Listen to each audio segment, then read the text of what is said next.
Kita mulai, Pak. Bismillahirrahmanirrahim. Assalamualaikum warahmatullahi wabarakatuh. Alhamdulillahirabbil alamin. Wassalatu wassalamu ala asyrafil anbiya wal mursalin nabiyina Muhammadin wa ala alihi wa sahbihi ajma'in. Amma ba'd. يقول الله عز وجل في كتابه العزيز أعوذ بالله من الشيطان الرجيم يا أيها الذين آمنوا اتقوا الله حق تقاته ولا تموتن إلا وأنتم مسلمون فإن أصدق الكلام كلام الله وخير الهدي هدي محمد صلى الله عليه وسلم وشر الأمور محدثاتها فإن كل محدثة في الدين بدعة وكل بدعة ضلالة وكل ضلالة في النار. Amma ba'd. Bapak-bapak jamaah Masjid Ar-Rayyan hafizakumullah. Alhamdulillah, segala puji dan syukur hanya milik Allah Subhanahu wa taala. Zat yang memberikan kita banyak kenikmatan yang tidak bisa kita hitung.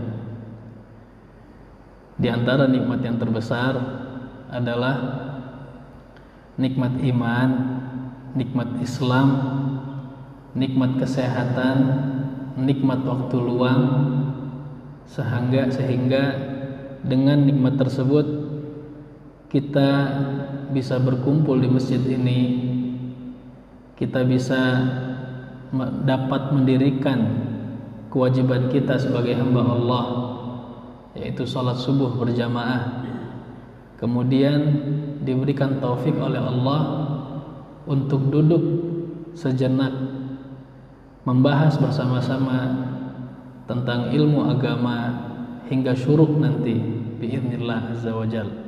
Dan itu adalah keutamaan yang Allah berikan kepada kita.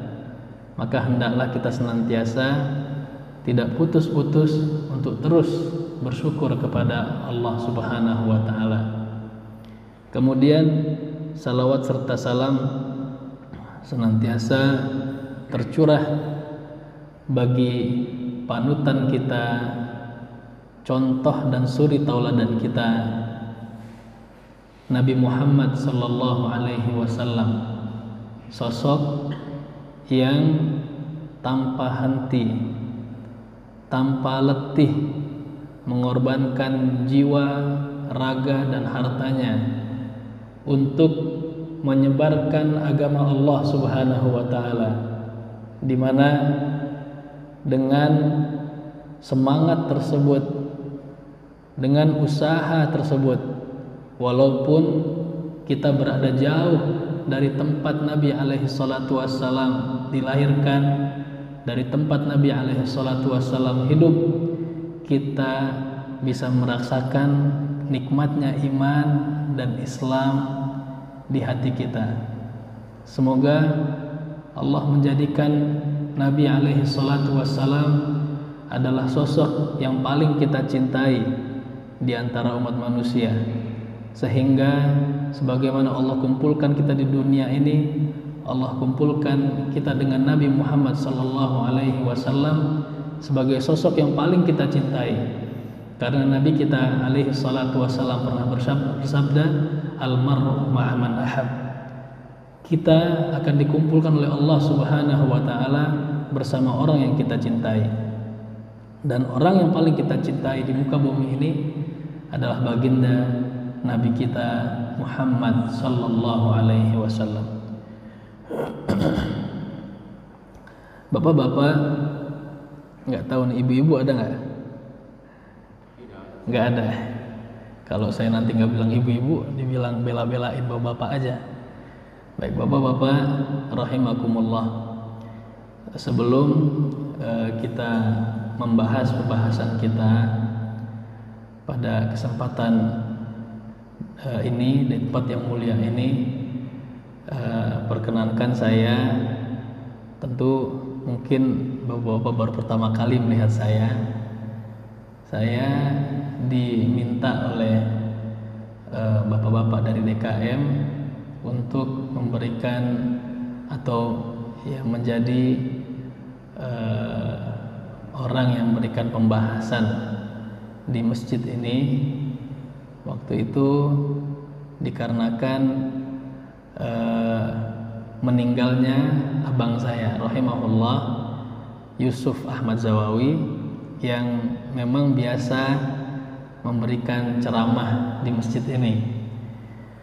Maka izinkan saya, karena memang namanya manusia yang sering bermuamalah, lebih lagi abang saya Yusuf Ahmad Zawawi rahimahullah adalah sosok yang yang periang dan suka bercanda. Maka apabila ada kesalahan dari perkataannya, kesalahan dari perbuatannya, kami mengharapkan bapak-bapak semuanya memaafkan dirinya dan senantiasa mendoakan beliau rahimahullah. Adapun saya pribadi terkejut ketika melihat masjid yang Masya Allah megah ini. Harapan saya mudah-mudahan apa yang diberikan oleh abang saya rahimahullah itu menjadi amal soleh di kuburnya dan hingga akhirat kelak. Bapak-bapak, saudara-saudara yang dimuliakan Allah Subhanahu wa taala, suatu nikmat yang luar biasa tatkala Allah Subhanahu wa taala memberikan kita taufik untuk dapat duduk di majelis ilmu. Terlebih lagi majelis tersebut diadakan di dalam masjid. Dan ada satu kabar gembira dari Nabi kita alaihi salatu wassalam dalam hadis riwayat Muslim dari sahabat Abi Hurairah radhiyallahu taala anhu. Nabi kita pernah bersabda, majtama'a qaumun fi baitin min buyutillah. Tidaklah satu kaum, satu kelompok orang, mereka itu berkumpul di salah satu rumah-rumah Allah Subhanahu wa taala. Yatluna kitab Allah. Mereka membaca Al-Qur'an, wa yatadarasuna bainahum. Mereka membahas kandungan dan isi dari Al-Qur'an. Illa wa nazalat alaihimus sakinah. Kecuali kata Nabi alaihi salatu wassalam, akan diturunkan oleh Allah kepada mereka itu ketenangan. Wa ghasyiyatuhumur rahmah. Mereka akan diliputi dengan rahmat. Wa haffathumul malaikah. Mereka akan dinaungi oleh para malaikat. Udah ada berapa ini keutamaannya? Udah ada 3. Yang keempat, dan ini keutamaan yang luar biasa yang mengalahkan keutamaan yang 3 ini. Kata Nabi alaihi salatu wassalam, wa dzakarahumullahu fi man indah. Allah akan sebut mereka itu kepada makhluk-makhluk Allah yang dekat dengan Allah Subhanahu wa taala di atas sana. Siapa yang tidak menginginkan satu maqam yang mulia ini? Tatkala kita itu bekerja, kemudian diingat-ingat oleh bos kita. Tatkala kita belajar, diingat-ingat oleh guru kita. Tatkala kita itu berada di tengah masyarakat, diingat-ingat oleh masyarakat. Itu adalah sesuatu yang sangat luar biasa menyejukkan hati kita. Bagaimana jika Al-Khaliq, zat yang menciptakan kita, zat yang senantiasa kita itu belum melihatnya di sini, tapi kita terus beribadah, merendahkan kepala kita, sujud, itu menyebut kita di sisinya karena kita berada di masjid-masjid Allah Subhanahu wa taala, membahas Al-Qur'an, menghadiri kajian-kajian. Harapannya semoga kita termasuk golongan tersebut yang Allah berikan di hati kita niat yang tulus karena Allah, yang kita betul-betul berusaha untuk mengamalkan apa yang ada dikandung di dalam Al-Quran, apa yang dikandung di dalam sunnah Nabi alaihi salatu wassalam, kita mendapatkan keutamaan-keutamaan tersebut. Dan juga pernah satu hari sahabat Nabi alaihi salatu wassalam, Abu Darda, sepeninggal Nabi alaihi salatu wassalam, pindah ke negeri Syam, ke Damaskus. Pada saat itu datang seseorang laki-laki dari Madinah. Tentu perjalanan ditempuh itu adalah perjalanan yang sangat panjang, dan cara sampainya dari Madinah ke Damaskus tidak seperti cara kita sampai dari Jakarta ke Madinah. Dahulu kendaraan masih sangat sulit. Tatkala itu Abu Darda radhiyallahu taala anhu bertanya kepada laki-laki tersebut yang menghampirinya, yang mendatanginya jauh-jauh dari Madinah. Kata Abu Darda radhiyallahu taala anhu, "Untuk apa kamu datang ke sini?" Kata laki-laki tersebut, "Li haditsin haddatsahu 'anin Nabi alaihi salatu wassalam." Saya datang ke sini untuk mendengarkan hadis yang engkau riwayatkan dari Nabi alaihi salatu wassalam. Kata Abu Darda radhiyallahu taala anhu, memastikan niat dari seorang laki-laki tersebut. Dia katakan, "Mungkin kamu kesini untuk urusan niaga." Karena memang negeri Syam itu adalah pusat perniagaan di kala itu. Maka laki-laki tersebut katakan, "Ji'tu li haditsin haddatsahu 'anin Nabi alaihi salatu wassalam." Saya ini datang untuk hadis Nabi alaihi salatu wassalam yang telah engkau riwayatkan darinya. "Ama ji'ta li hajah?" Kata Abu Darda radhiyallahu taala anhu, "Mungkin kamu ada kebutuhan di sini, ketemu keluarga." Kata laki-laki tersebut, "Ji'tu li haditsin sami'ta 'anin Nabi alaihi salatu wassalam." Saya datang untuk mendengarkan hadis yang telah engkau riwayatkan dari Nabi kita Muhammad sallallahu alaihi wasallam. Mendengarkan ketulusan niat tersebut dari laki-laki tersebut. Apa kata Abu Darda radhiyallahu taala anhu? Abu Darda mengatakan, "Laqad sami'tu Rasulullah sallallahu alaihi wasallam." Sungguh saya telah mendengarkan Nabi alaihi salatu wassalam bersabda, "Man salaka tariqan yaltamisu fihi ilman sahhalallahu lahu bihi tariqan ilal jannah." Artinya, dan ini merupakan satu kabar gembira dari Nabi alaihi salatu wassalam bagi mereka orang-orang yang terus berusaha berada di majelis ilmu, mendatangi majelis ilmu. Kata Nabi alaihi salatu wassalam, "Man salaka tariqan." Barang siapa yang berjalan di atas satu jalan, yaltamisu fihi ilman, dia itu mencari di jalan tersebut ilmu, sahhalallahu lahu bihi tariqan ilal jannah.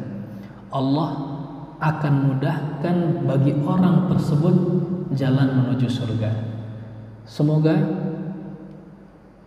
apa yang kita lakukan, apa yang kita upayakan dan usahakan untuk hadir di majelis ilmu.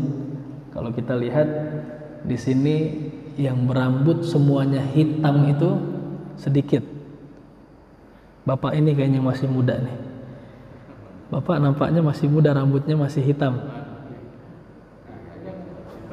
Ya. Yang lebih lainnya ini putih. Ya. Mudah-mudahan Bapak-bapak, kesabaran Bapak-bapak di sini untuk mencari ilmu, menghadiri majelis ilmu, itu merupakan tanda bahwasanya Allah memudahkan kita jalan menuju surga. Ini adalah satu keutamaan yang sangat luar biasa besar. Ini merupakan motivasi kita untuk terus bersabar berada di jalan ilmu. Menuntut ilmu itu bukan hal yang sepele. Menuntut ilmu itu memiliki banyak godaan, sehingga kita sebagai seorang muslim, kita harus memiliki tekad yang kuat, kita harus memiliki kesabaran yang dalam, sehingga kita bisa terus istiqamah untuk mencari ilmu. Dari kapan dan sampai kapan, Pak? Apakah dalam menuntut ilmu agama ini ada titik awal? Apakah harus dari kecil kita menuntut ilmu? Karena banyak sekali di antara kita dari kalangan umat Islam yang merasa saya sudah terlambat untuk menuntut ilmu. Kita katakan menuntut ilmu agama itu dari kini sampai kita nanti sampai di liang lahat. Tidak ada kata terlambat dalam menuntut ilmu. Tatkala Allah berikan kita hidayah untuk menghadiri majelis ilmu, untuk lebih mendalami ilmu agama, karena makin hari umur kita bertambah, makin matang kita, makin mengetahui bahwasannya apa yang ada di dunia ini adalah hanya sementara. Tidak ada yang kekal. Yang kekal adalah di akhirat.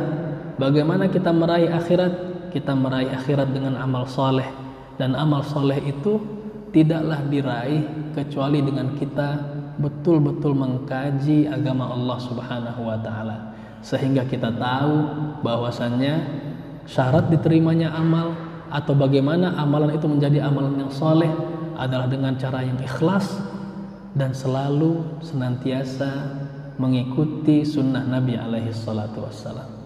Semoga kita dihidupkan oleh Allah Subhanahu wa Ta'ala dengan agama yang lurus, dan akhir hayat kita diwafatkan kita oleh Allah Subhanahu wa Ta'ala dalam keadaan berpegang teguh dengan agama Islam ini.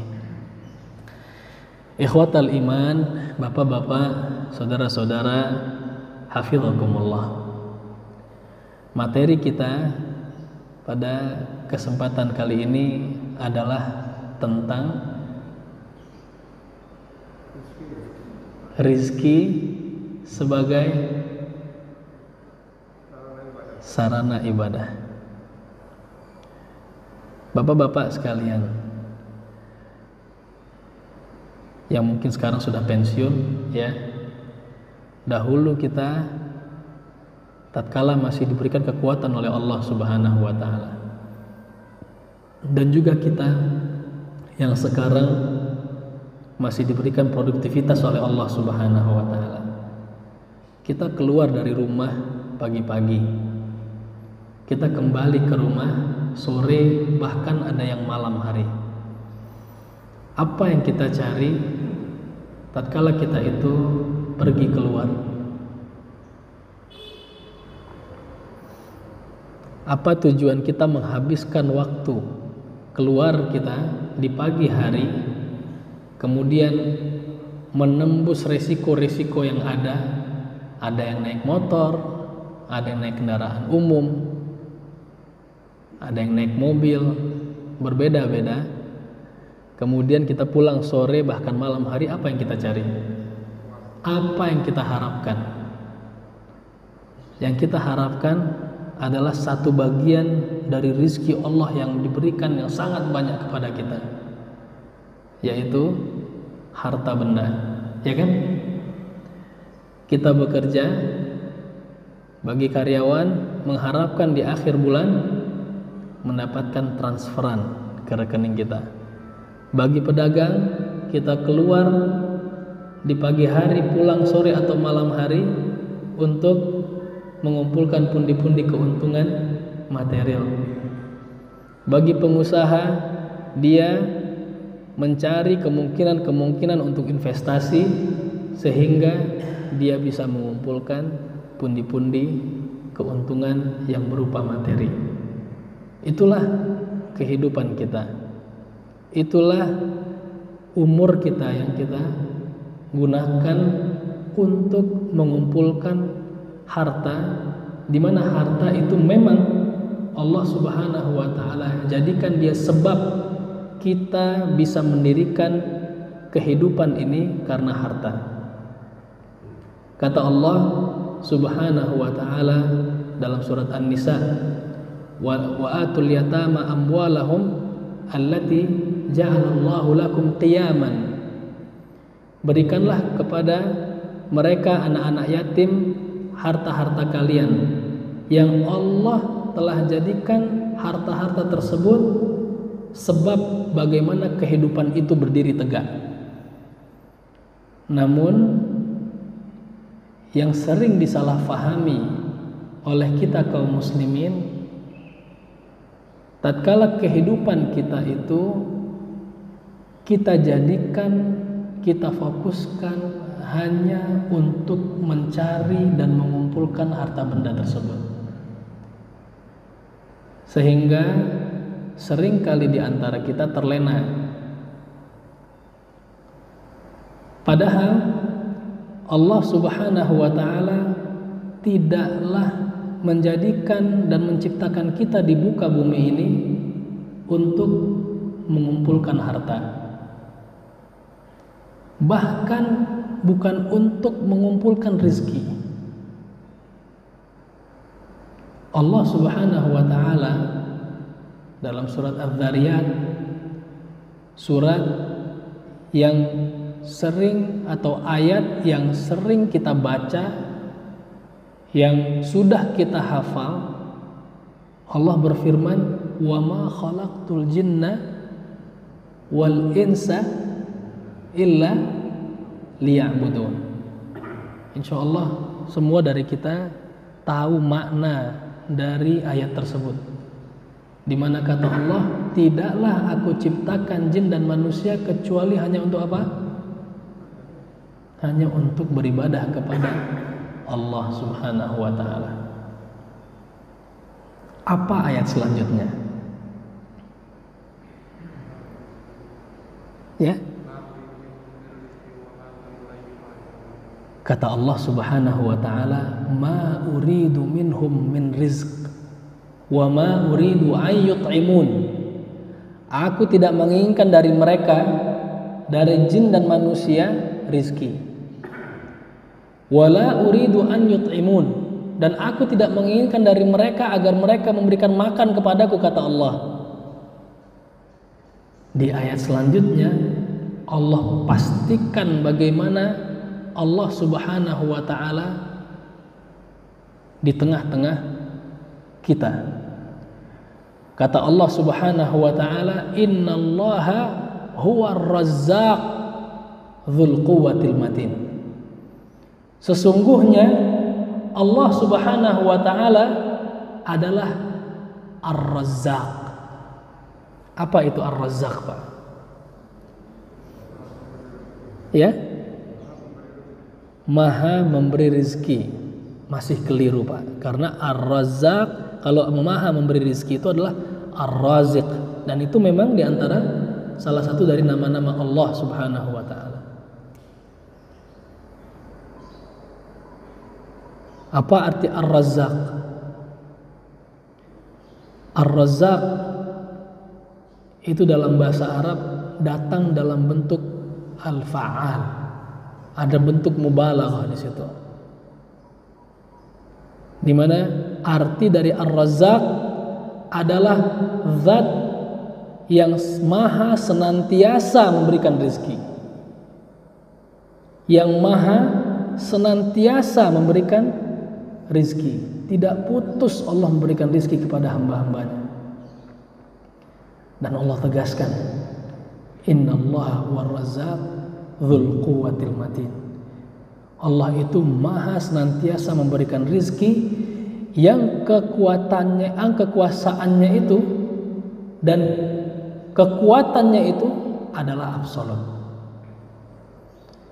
Sehingga sebanyak apapun rizki yang kita terima dari Allah Subhanahu wa ta'ala, yang itu sangat banyak, wa in ta'uddu ni'matallah la tuhsuha, kata Allah. Apabila kalian itu mencoba untuk menghitung-hitung nikmat Allah, pasti kalian tidak akan bisa untuk menghitungnya. Sebanyak itu nikmat dan rezeki dari Allah diberikan kepada kita, tidak akan mengurangi kekuatan dan kekuasaan Allah Subhanahu wa taala.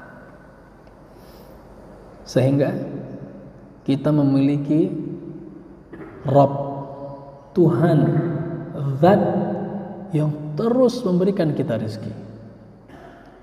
Yang sebanyak apapun diberikan rezeki kepada kita, kekuasaan, kekayaan dan kekuatan Zat tersebut, yaitu Allah Subhanahu wa taala, tidak akan berkurang sedikit pun. Maka untuk itu karakteristik utama dari sistem ekonomi kita sebagai umat Islam adalah basis dari ekonomi tersebut adalah tauhid. Tatkala kita berbicara tentang ekonomi, yang kita bicarakan adalah bagaimana kita mengimplementasikan kehidupan kita untuk mendirikan tauhid.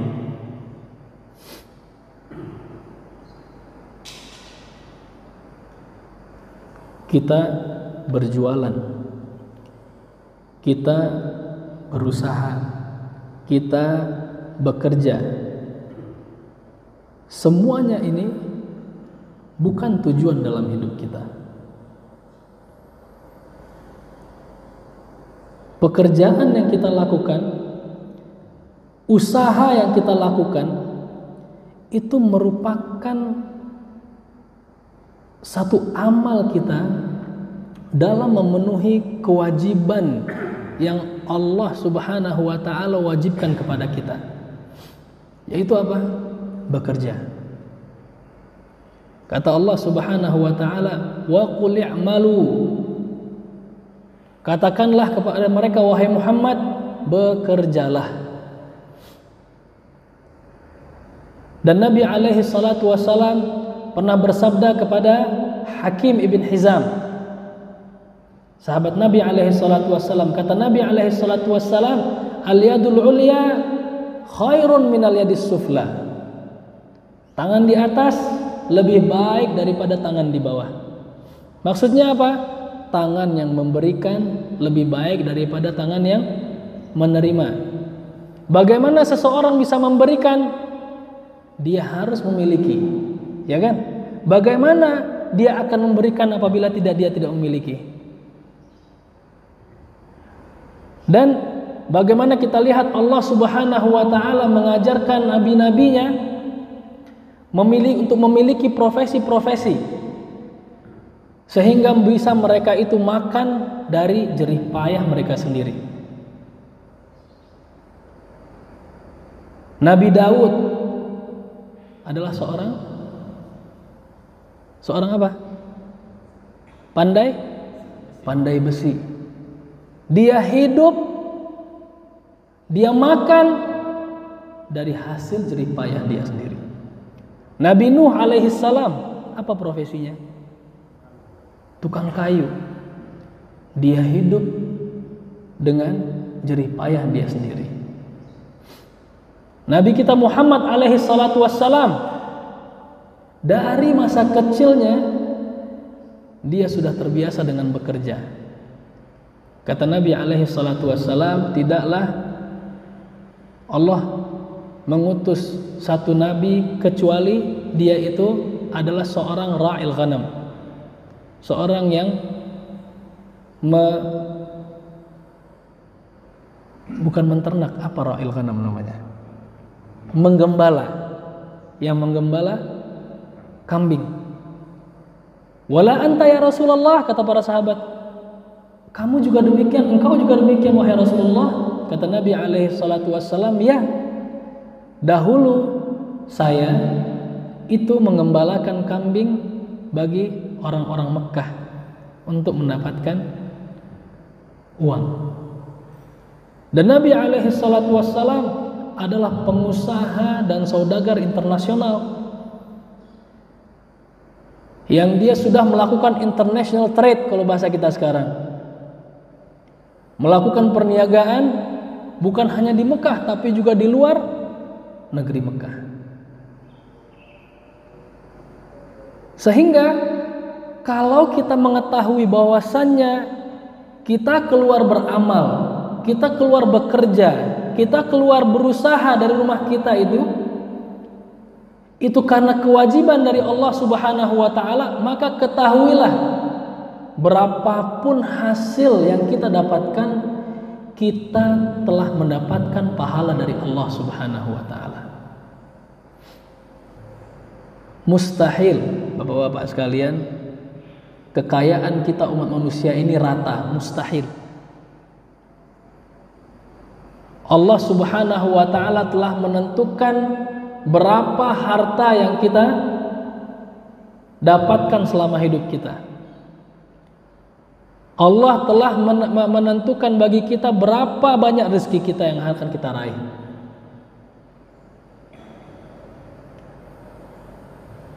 Jikalau Allah ratakan kekayaan kita umat manusia semuanya sama, kira-kira kita bisa hidup nggak di dunia ini?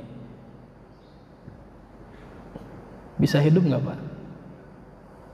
Semua kita punya uang sama 1 triliun.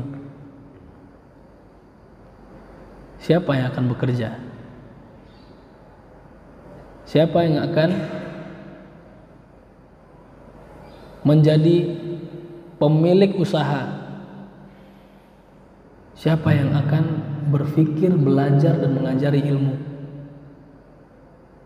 Tidak ada. Semuanya sudah rata, sehingga tatkala kita memiliki harta yang rata itu, tapi kemampuan kita berbeda-beda, akhirnya pada dasarnya kita akan apa? Sulit hidup kita. Sekarang kita diberikan Allah harta. Dengan harta itu, apakah kita makan harta itu? Enggak semua harta itu bisa kita makan, kan? Uang yang kita kumpulkan, kita gunakan untuk apa? Untuk membeli makanan. Yang jual makanan itu orang yang membutuhkan uang juga. Makanya dia jual makanan itu, dia mendapatkan keuntungan. Tatkala kita sakit, kita bayar. Kepada siapa kita bayar? Rumah sakit, di dalamnya ada dokter, di dalamnya ada perawat, yang mereka juga menginginkan untuk mengumpulkan dan mencari harta demi apa? Kelangsungan hidup. Itulah hikmah diantara hikmah yang sangat besar kenapa Allah Subhanahu wa taala telah membagi-bagi harta, dan itu sesuai dengan kemampuan kita. Jadi jangan lagi kita keluhkan berapa harta yang kita kumpulkan, berapa harta yang kita dapat. Jangan kita bersedih, kemudian kita teriak-teriak kepada Allah, ya Allah, kenapa saya sudah bekerja keras tapi saya belum mendapatkan harta yang banyak. Rizki kita, Bapak-bapak sekalian, Allah telah jamin.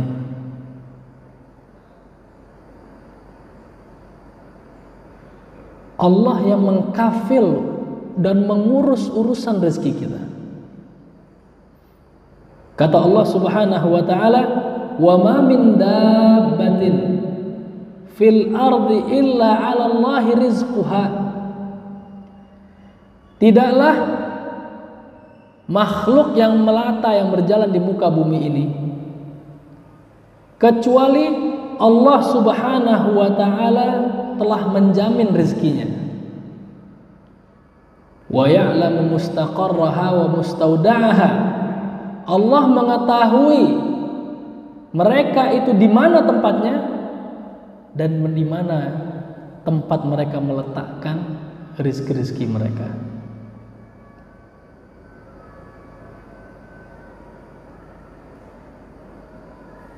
Maka kita harus sadar bahwasanya rizki itu adalah bukan tujuan dalam hidup kita. Rizki itu adalah wasilah, adalah alat yang membantu kita untuk kita betul-betul bisa menjalankan alasan kenapa kita diciptakan di muka bumi ini. Untuk apa? Beribadah hanya kepada Allah Subhanahu wa ta'ala. Apabila kita bertujuan menuju satu kota, kita katakan ke kota Surabaya. Untuk sampai ke kota Surabaya, kita membutuhkan alat transportasi yang menyampaikan kita dari tempat kita ini ke kota tersebut. Kita memiliki uang 300.000 di dompet kita. Bisa nggak kita sampai Surabaya? Bisa nggak, Pak? Kira-kira dengan 300.000 alat transportasi apa yang kita pilih? Ya? Dengan kereta. Sampai kita di Surabaya dengan sehat, selamat, apa yang kita katakan? Alhamdulillah. Kita permasalahkan nggak kita naik keretanya? Kita permasalahkan nggak? Kok naik kereta sih? Tidak. Kenapa? Karena yang terpenting bagi kita adalah bagaimana kita sampai kepada kota tujuan kita. Kita buka dompet, oh ada 1 juta, Pak. Naik apa kira-kira kita ke sana? Ya, naik pesawat. Naik pesawat. Kita beli tiket, naik pesawat. Sampai kita di Surabaya dengan selamat dalam keadaan sehat, apa yang kita katakan? Alhamdulillah. Kita buka di buku rekening, ada 500 juta nih. Kita mau ke Surabaya, apa yang kita lakukan? Beli mobil, isi bensin, isi kartu tol, berangkat. Sampai kita di Surabaya, sehat kita, selamat kita, apa yang kita katakan, Pak? Alhamdulillah. Kita memiliki harta triliunan, kita mau ke Surabaya, apa yang kita lakukan? Wah, waktu kita perlu cepat, beli pesawat, berangkat kita, sampai di Surabaya dengan selamat, keadaan sehat, apa yang kita ucapkan? Alhamdulillah. Sehingga apapun alat transportasi yang kita gunakan itu hanya sebagai alat saja supaya kita sampai kepada tujuan kita. Sekarang kita kaum muslimin, bapak-bapak, saudara-saudara, kita semua yang ada di masjid ini, tujuan hidup kita untuk apa? Apakah tujuan hidup kita sampai kita nanti di bawah tanah itu stop? Atau ada tujuan akhir kita yang akan kita tuju? Ada nggak? Apa, Pak? Surga. Sepakat semua kita bertujuan ingin ke surga? Ada nggak yang punya tujuan lain dalam hidup ini selain surga? Orang yang fasik saja, Pak, yang belum diberikan hidayah oleh Allah, tatkala dia memiliki sedikit iman di dalam hatinya, dia meninggal, diwafatkan Allah, pengennya kemana? Ke surga. Tujuan hidup kita adalah bagaimana kita sampai ke surga. Sekarang masalah nggak rezeki itu jadinya. Masalah nggak tatkala Allah memberikan kita rizki yang sedikit?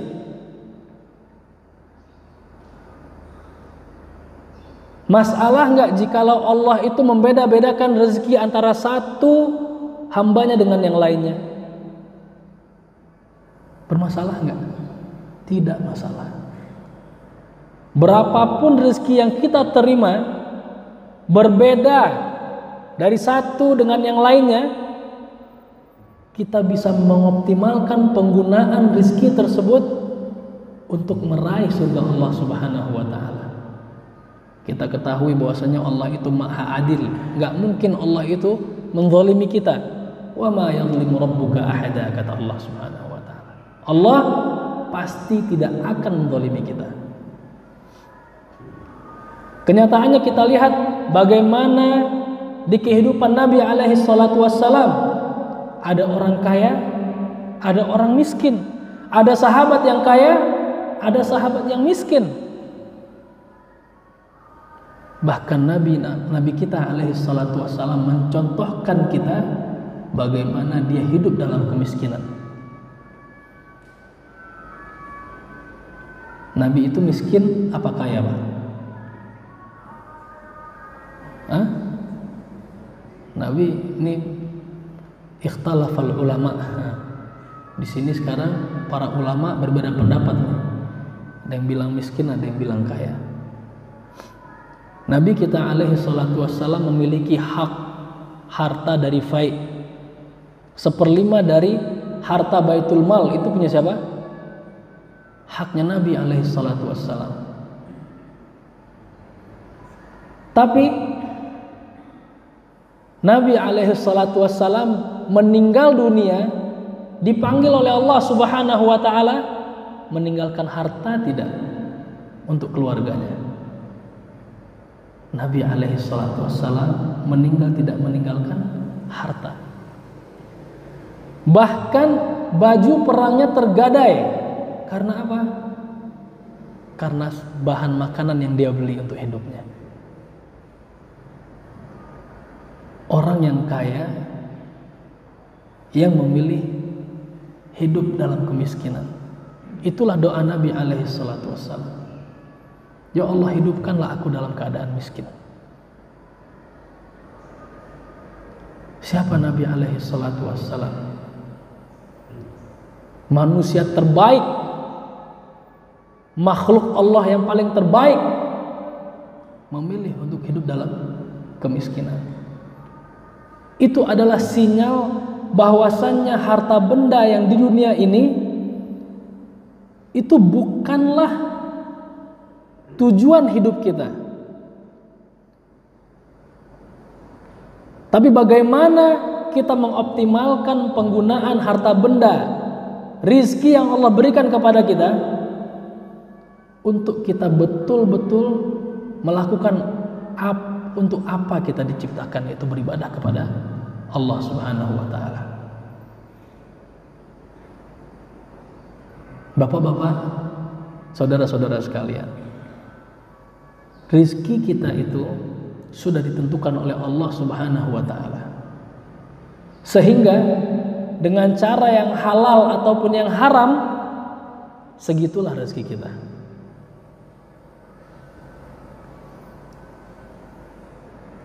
Allah Subhanahu wa Ta'ala berfirman dalam surat Az-Zariyat ayat 22 sampai 23. Kata Allah, wa fis samaa'i rizqukum wa ma tu'adun.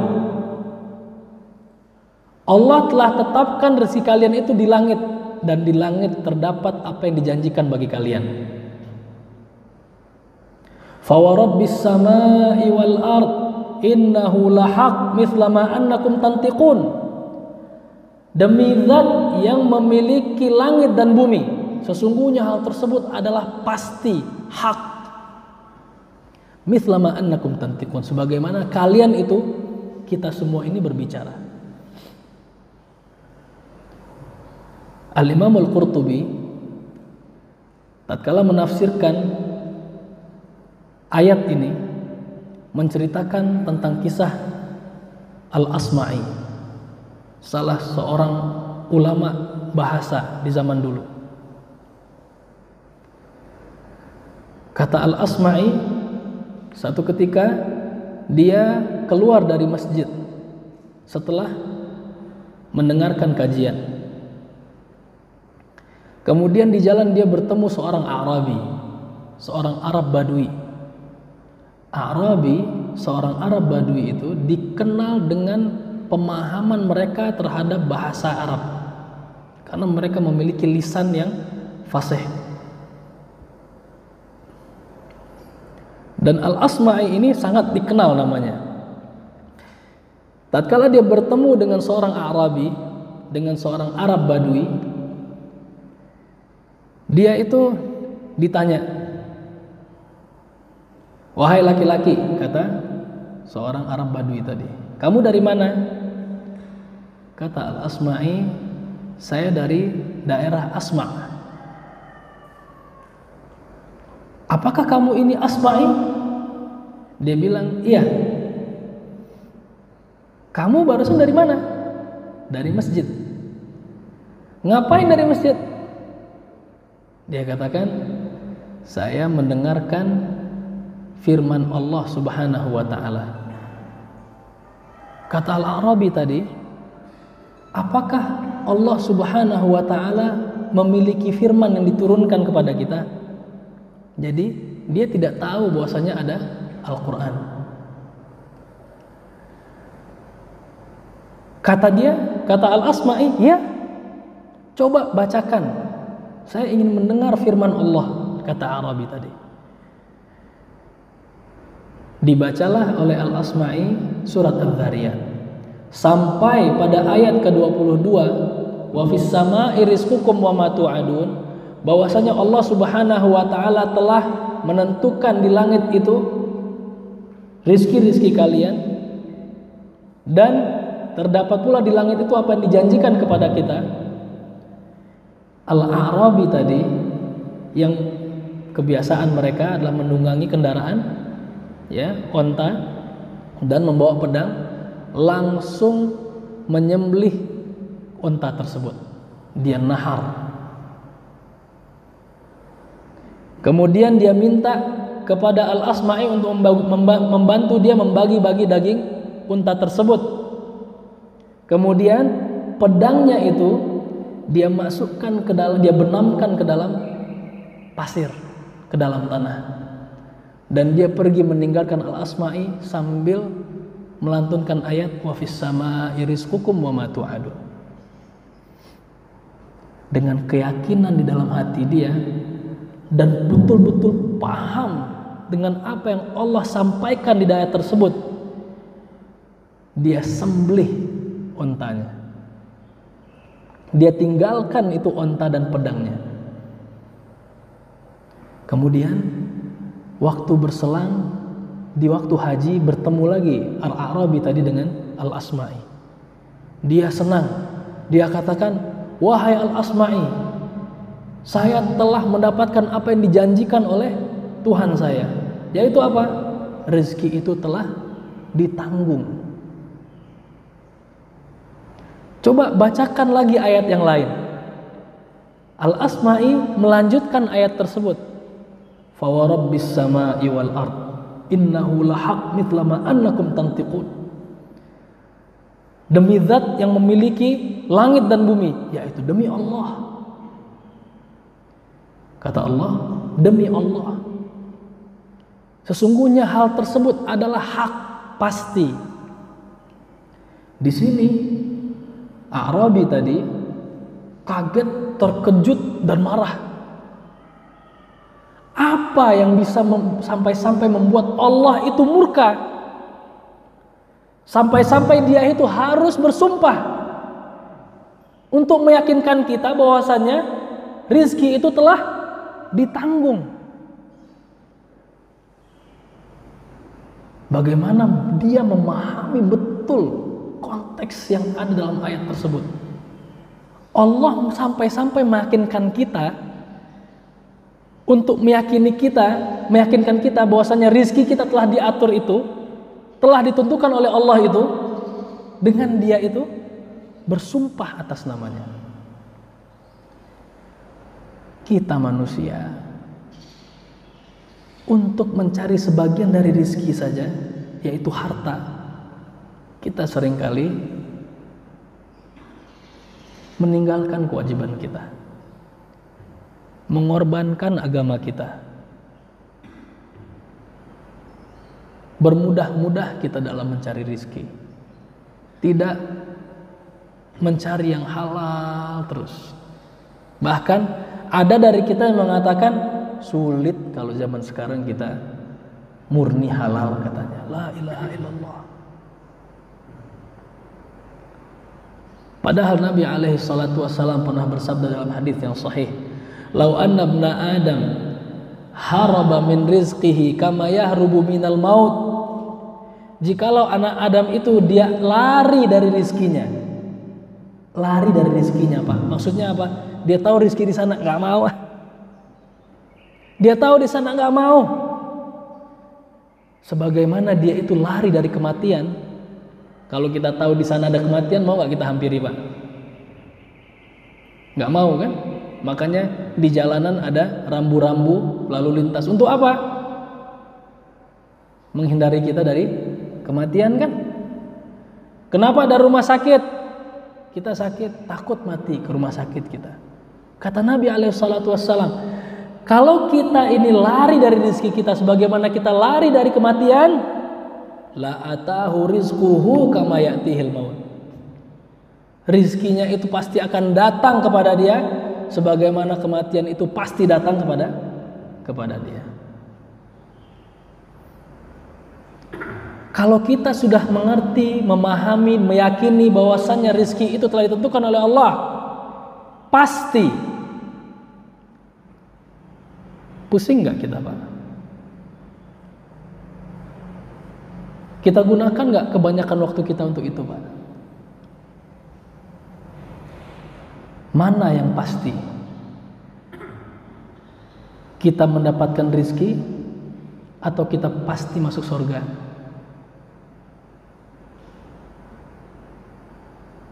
Mana yang pasti, Pak?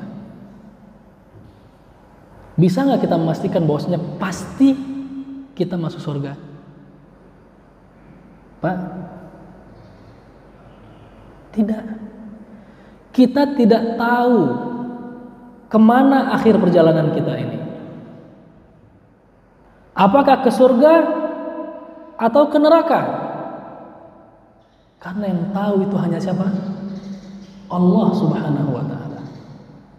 Tapi urusan rizki ini Allah sudah pastikan kepada kita bahwasannya rizki kita itu sudah pasti dan gak mungkin rizki kita itu tidak kita dapatkan. Sekarang pertanyaannya, belajar kita, kuliah kita untuk apa? Untuk urusan rizki apa untuk urusan akhirat kita, Pak? Kita ya.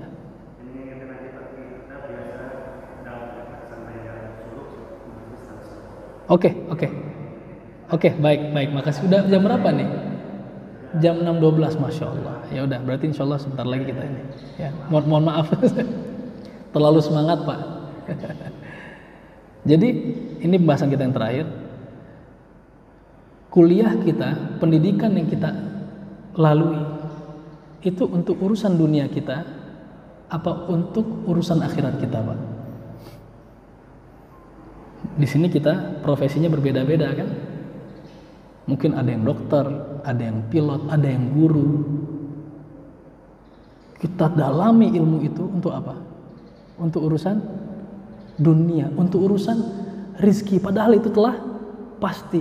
Kaum muslimin yang belum bisa memastikan kemana dia, kira-kira berusaha keras nggak untuk mempelajari agamanya? Berusaha keras nggak untuk mencari jalan menuju tujuan akhirat kita dia? Sangat disayangkan. Masih banyak yang belum sadar akan hal tersebut. Jadi pesannya Bapak-bapak sekalian, sebagai penutup, rizki kita itu sudah dipastikan oleh Allah Subhanahu wa ta'ala, sehingga janganlah kita mengeluh kesah. Berusaha, bekerja tapi porsi besar kita dalam kehidupan kita gunakan untuk mencari keridhaan Allah Subhanahu wa taala, yang mana dengan keridhaan tersebut kita bisa menggapai tujuan akhir kita yang kita inginkan, yaitu surga Firdaus. Semoga apa yang kita bahas bersama-sama pada kesempatan kali ini itu bermanfaat bagi kita, memberikan kita manfaat di dunia dan juga di akhirat. Semoga kita bisa menggunakan rizki kita itu sebaik-baiknya untuk kita betul-betul beribadah hanya kepada Allah Subhanahu wa taala, dan kita meminta kepada Allah Subhanahu wa taala tatkala di mana Allah mengumpulkan kita di dunia ini, Allah kumpulkan kita nanti di surga Firdaus bersama para nabi, para rasul dan orang-orang saleh. Allah taala alam. Saya mohon maaf telah mengambil waktu yang sangat banyak. Apabila ada kebaikan maka itu datang dari Allah Subhanahu wa taala. Apabila ada kesalahan maka itu dari diri saya dan dari syaitan. Kita katakan Allah taala alam, dan kita tutup majlis kita ini dengan doa kafaratul majlis. Subhanakallahumma bihamdika asyhadu an la ilaha illa anta astaghfiruka wa atubu ilaik. Assalamualaikum warahmatullahi wabarakatuh.